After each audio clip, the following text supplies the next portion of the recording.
representing what fatherhood would have been if my best friend and my brother would have been here to been for you as your father.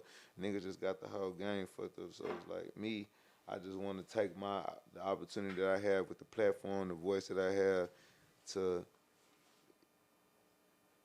try to speak out to the people that ignorance is not the answer every time. It's not. Violence, death, murder, and shit cool with niggas rapping about it, nigga living, and I'm a nigga that's for all that shit. I ain't finna never sit up here and act like I'm not of this lifestyle. I'm not cut from this cloth. I'm not built like that. And I understand that certain times in life these things have to be done, unfortunately.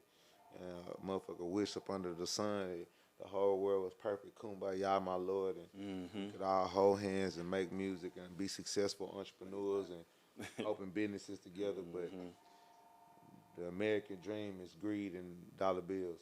For sure. You know what I'm saying? So I just wish that at some point it would be some type of cognitive awakening, some type of conscious rising where black men and brown men in America could realize that we're more valuable to each other alive than we are dead, killing each other. For real. And I say that to say that to myself too. You know what I'm saying? It's much more that we could do by putting people in positions instead of putting them 6 feet underground.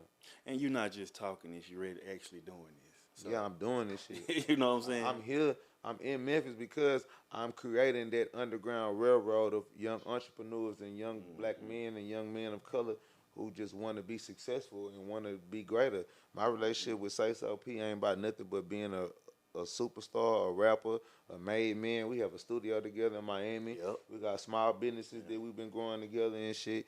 Like, this nigga been helping with me with my boat company, been helping me get other artists for years and shit. Like, this nigga his whole life and energy wasn't surrounded around chaos, but I'm not gonna act like my nigga wasn't no gangster either. You know what I'm saying? Sometimes gangsters gotta cry, sometimes gangsters gotta die. Yep. You know what I'm saying? I hate it had to be with me on my time, on his time, in his city. The first time that I came to his city, that shit gay, shit lame, shit fucked up. But like I said, when it's somebody else's situation or it's another person, I gotta feel the same way I feel when it's somebody else that's not just as attached to me, is close to me. Like, nigga, this, like they say, niggas die every day. Like, and it's sad, it's horrible that a nigga is desensitized like that. That shit is horrible. That shit is sad. It make you feel like you're not a human. It make you feel like you're an evil person. Yeah. But it's just, that's why they got shit called post-traumatic distress for people that have been in the Navy and the Army that see death so frequently. People that just don't have the time to dwell or rekindle their feelings and their emotions within their emotional state, their soft place. That's their you know what I'm saying? Cause pain and suffering and stress and turmoil, that's not even femininity. That's just poverty. For real. Some niggas think that they so hard and so tough that the natural struggles and pains and sufferings of life and that the world gives you, your mama died from cancer, whatever it is that comes and take life, motherfuckers think like, oh, that's the sign of a nigga being a bitch or being a soft because a nigga have emotional reaction. No, I'm not a nigga that hold that against men for having a reaction of losing your child, losing your loved one, doing 50 years in the penitentiary, rightfully or wrongfully, whatever, you know what I'm saying?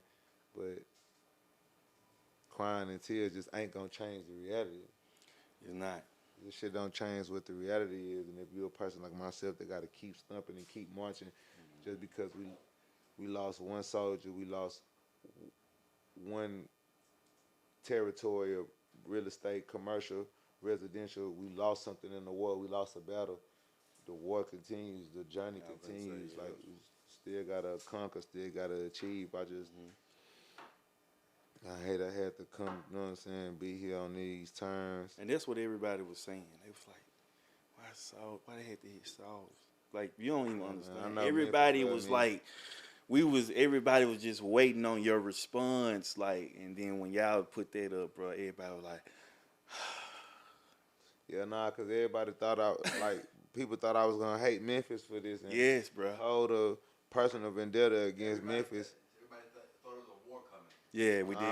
Cause motherfuckers know what type of time I be on. Like it's, the type of power it's nothing. I got a different type of power and Real love, talk, bro. bro. If I wanted it to be that, it would be that. Be that. Yeah, we know that. That don't mean that don't give me the. I got people that I love out here. I got a lot of respect out here.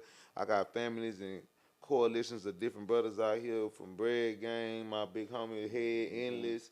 You know what I'm saying? I got niggas in the streets all over here that love a nigga. CEO Jizzle, just a bunch of different gangsters that's all around the city.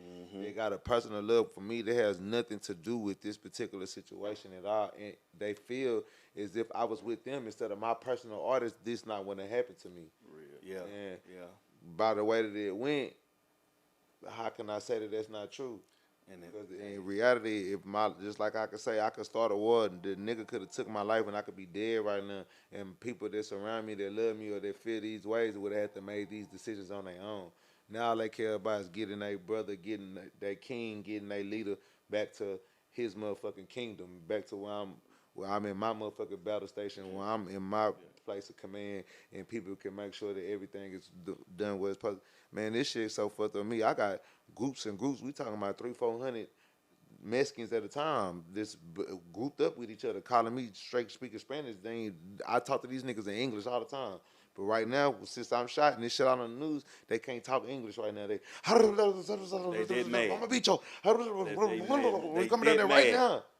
That mad. They can't even English every day. Right now, nigga can't speak English. You hear me? Where you at? I'm coming right now.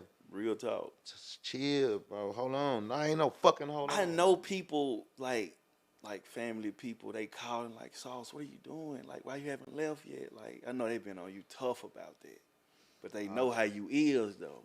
Yeah, because once again, all of these things are just different characteristics and tests and fucking just obligations and that you have to stand on as your own as a man and as a leader and as a person of honor that has the honor, that has the love and the fellowship, that has the pull and the respect of all of these different people that's willing to put their lives and their freedom and their personal family situations on hold or at risk for my well-being. The same, I gotta continue to be the person that made them stand behind me the way that they do. And I feel that me folding at a time like this, where so many people that's looking at this situation for guidance and what if this happens to them, or when they go through a situation similar to this, or they looking at me like, well, I know Sauce Walker a gangster ass, tough ass nigga, so I expect him to do this right here, and that's what a real nigga gonna do. That don't, what you think a real nigga is might not always be a real nigga, or even that, or what you interpret a real nigga is might be a dumb, broke, stupid nigga. I just say that. A real nigga is a nigga that changed lives. A real nigga is a nigga that's gonna stand on 10 toes, whether the situation is in his benefit or not in his benefit. A real nigga is a nigga that's going to understand that you can't always be right. Even if I have the power to hurt people the way I was hurt, even if I have power to do retaliation or make a fucking example the way example was made on my brother, that does not motherfucking mean that I'm gonna get the end result or I'm gonna get my brother back or get more glory or more. That shit could tarnish me the same way it could benefit me. That I'm adding on to the same problem that I'm being affected by.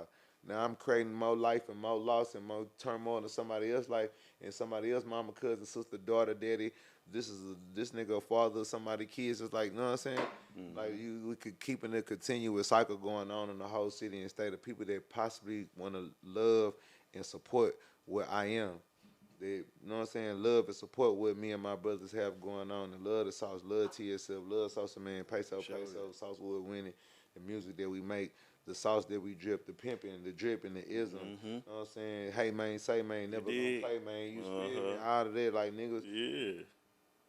I can't spit on all of that shit just because of a situation like this where I was blessed to lead with my life. You know what I'm saying? But yes, I am hurt. Yes, I am fucked up about my brother. You know what I'm saying? Yes, I do feel a certain type of way, and I wish that it didn't have to go that way. And up under different circumstances, I probably would be on some dumb, ignorant, young shit and be planning on one retaliation. But in the greater scheme of things, that shit is not worth the relationships and the families and the people that I have in Memphis, the opportunities I plan to create in Memphis, my brother died with TSF Memphis medallion on his neck. Yep. Like that is a goal and a dream of mine to have TSF members in every city and state that love me, that I have personal relationships with.